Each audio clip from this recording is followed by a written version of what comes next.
Not gonna lie, I'm not one of those that does the phone eats first thing. I'm paying for the food, so obviously I'm going to eat first. I mean, phone might get the second bite or something. But if the phone pays for it, then yeah, sure, phone eats first. I'll post that all over Instagram. Hi, how are you? My name's Beta and I'm Pupset right now. The reason why I am upset, or rather Pupset, all starts with a story from 6 hours ago. Recently I decided I needed to take more time away from being a content creator full time. I know it's my job, I know the grind is very demanding, but I've decided this year I'm gonna take time for me and just enjoy life. So outside of the weekend, I take one designated day just for myself to do whatever I want, to spend time with friends, to go traveling, whatever it may be. Because most of the time, especially last year when I was working constantly and making videos, it would usually result in inefficiency. Like I'd get a video done, I'd do a live stream, and then for the rest of the day, I'd play like Dead by Daylight, which in all honesty is not that healthy. So for my day off today, I decided I would visit my boyfriend and we'd go out for a wonderful lunch, we'd get some groceries, and it would be pretty much a 2 to 3 hour experience, no more than that. But see, there's one little caveat with this whole thing, and it's the fact that I would have to park in a downtown city area to get lunch with my boyfriend. Trying to park anywhere in a downtown area is a nightmare. Every time I have tried to do it, it's an awful time all around, or it's absurdly expensive. You see, you got two options for parking, usually in downtown areas. One is you park on the side of the street, but you gotta take a gamble at what the signs mean on the side, because there's like 4 signs back to back that show like the details of when parking is allowed. Like, can't park from 12 to 4, residential parking from 6 to 6, street sweeping from April to November. Oh, there are no parking meters, you gotta use an app now. Give this application all of your information, then you can maybe park here. But you got the second option of parking, where you just find a random parking garage that has available parking, and you pay out the ass for it. I saw a parking spot on the side of the street where my boyfriend and I were gonna meet up for lunch, and I had to do the parallel parking thing where you turn the wheel once over, and then you straighten it out, and then you adjust it, and I was pretty proud of myself for that, in all honesty. I looked at the signs on the side to make sure it was all good to park. It looked pretty clear to me. No residential parking. You could park from like 12 to 4. I wasn't going to be there later than 4 p.m. But you either had to use the meter at the side of the street or the application on your phone, which luckily I've used the application multiple times. You can just basically enter your car's info, your own personal info, make, model, color of the car, and you can just park in designated zones around the city. It's pretty helpful and straightforward, especially when you don't have quarters. I mean, I don't carry quarters around with me. I use the app on my phone to verify the parking. I set it for 2 hours, enter in all the information, pay the fee. Seems like we're all good to go, right? Well, just you wait. The story has a twist. After that, I met up with my boyfriend and we went to this local place that served ramen and curry. He got the ramen, I got the chicken katsu curry. It was delicious. It didn't look like this, by the way. The rice was in like an oval shape. This is my talking hand sign for an oval shape, by the way. I'm going insane. But either way, rice wasn't supposed to look like that. Already tossed it in with like the curry sauce. Not gonna lie, I'm not one of those that does the phone eats first thing. I'm paying for the food, so obviously I'm going to eat first. I mean, phone might get the second bite or something. But if the phone pays for it, then yeah, sure, phone eats first. I'll post that all over Instagram. We went to Trader Joe's to get some groceries. The whole thing was no more than an hour. After food and grocery shopping, we decide, you know what, I'm gonna head back home. I'll get some work done. I'll get a video done. He'll do some homework here, and like we hang out on Discord later tonight. Pretty successful day. We get to my car though, and I see I've been ticketed. So I go to check the ticket. It's like $50, give or take. Okay, not the worst thing in the world, but you know, you don't want to have to pay for something you already paid for. You know, I followed the rules. I did what was necessary. I'm still getting punished. Why? Well, under the ticket description, it said, parking meter unpaid. After I saw that, I go to check my app to make sure I'm not going crazy, and I still have an hour on my session in the same exact area I'm parked. So I'm like, what the hell? How do you win here? Do I just carry around quarters and never use the app? Because here's the thing. It wasn't just on the side of the street that the app was being advertised, but it was also on the parking meter itself. Like, you could use the QR code, download it, whatever. And here's the thing. They should have all of the information they need about me being parked there if they're advertising the app, right? Like, they should have my name, license plate number, car model, make, color, all this information that I put in, and should be able to put 2 and 2 together saying like, oh, he's allowed to park there for the next hour even. So I'm sitting in my car, I'm still with my boyfriend, I'm going through the website trying to dispute the ticket. You know, I get the information, I take pictures all around me showing like, hey, I'm allowed to park here, the meter doesn't show it, my app shows it, you know, this is the area, this is my car and all that. And while I was doing that, my boyfriend pointed out to me on my app that apparently there was a little bit of an information error. I had apparently put in my license plate wrong. The session showed for a license plate that was 1 digit different. Everything else in the license plate was good for characters and numbers, all that. Now, most people would be like,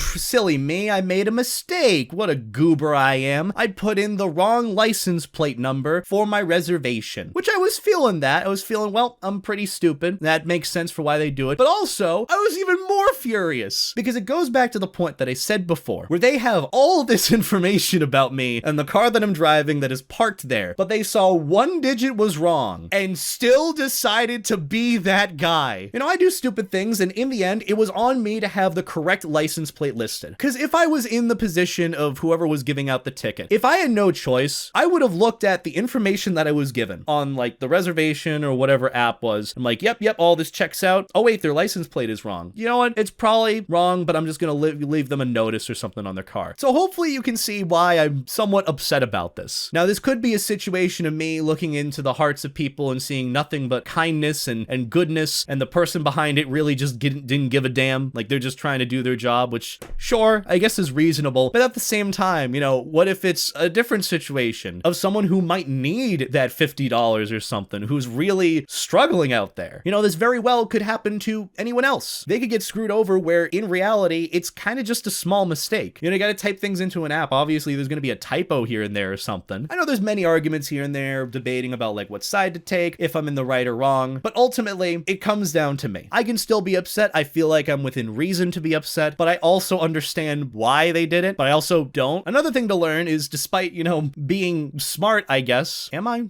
Maybe. Despite being smart, you can still make mistakes. This is one of those things that could happen to anyone. And hopefully the lesson here for you is that if you're using an app to park in a downtown location, make sure you put in the right information. Double check it. More of what I'm frustrated about with this whole thing is that it's a bit of a time waste, in my opinion. I mean, yeah, it only takes a few minutes to go on and dispute it or to pay it, but it's still just like, you don't want to receive that. No one likes receiving an extra bill for something. But still, I wanted to tell this story because I thought it was kind of funny, and hopefully we all learn something from this in the end. I don't know, maybe this should be like some sort of animated thing of like lessons with beta, stuff that a lot of people learn before getting well into their adulthood, which, to be honest, even though I'm an adult, I'm still learning. Maybe that's another lesson to learn from this. Most adults are faking it till they make it. But after 10 to 15 minutes of pouting, I went online and disputed the ticket, so within a few weeks I should figure out whether or not I have to pay it. They either relieve me of it and I'm all good, the mistake was a mistake, I still learned something from it, or they say, oh well, sucks to suck, you still gotta pay it, and that's that. Now that I think about it, I do think it is somewhat reasonable within the stance of their end of it. You know, the information should be accurate for a car. If I'm putting in the wrong license plate, even if it is off by one digit, it's still information they need to keep track of. Even if you can assume very reasonably that it might have been a mistake and that the rest of it was fine and you have all the other info, it's still, you know, rules are rules in that case. On the other hand, you know, I'm still upset because you can reasonably see why. But still, a couple of lessons to learn from this. Hope for the best, but prepare for the worst. I prepare myself thinking, yeah, you know, I'm gonna have to pay it, and it is what it is. If I don't, hey, that's pretty cool. I guess the other lesson is that, hey, everyone makes mistakes, big and small. You know, to an extent, some people see me as like infallible because like YouTuber stuff and idolization. I don't support it. You know, parasocial relationships, I'm not your friend and all that jazz. Some people think, how could beta make a mistake? Well, I'm a human being like everyone else. It happens to the best of us, quite literally. And you know, I might be smart, I might be an engineer or something like that, but we sometimes still make stupid mistakes that are right in front of us that we don't realize. And that's okay. At the end of the day, though, we all learn a valuable lesson. I'm dumb. In the end, I have no ill will to whoever gave me the ticket. You know, they were doing their job, doing what they needed to do. It was a mistake on my end. I do what I need to do and move on. I just realized that this whole thing could entirely be not that big of a deal, which it really isn't. But hopefully the story was entertaining and you learned something new from it. I'm trying something new with these weird one-off story videos where I get inspired, you know, doing the same thing over and over again. FURSONA review, furry meme review, this review, whatever it may be. It gets a bit old after a while, so I try to spice things up with some new things. And this being one of them. So if you enjoyed it, let me know. If you want more stories like this, I can bring them. Always to support me and follow me on other social medias will be in the description, so go and check that out. Either way, hope you all enjoyed. Have a wonderful night. And as always, stay life jacket. Take care. Kind of want to do a different outro, but I'm not sure what to say. Could just randomly cut myself off.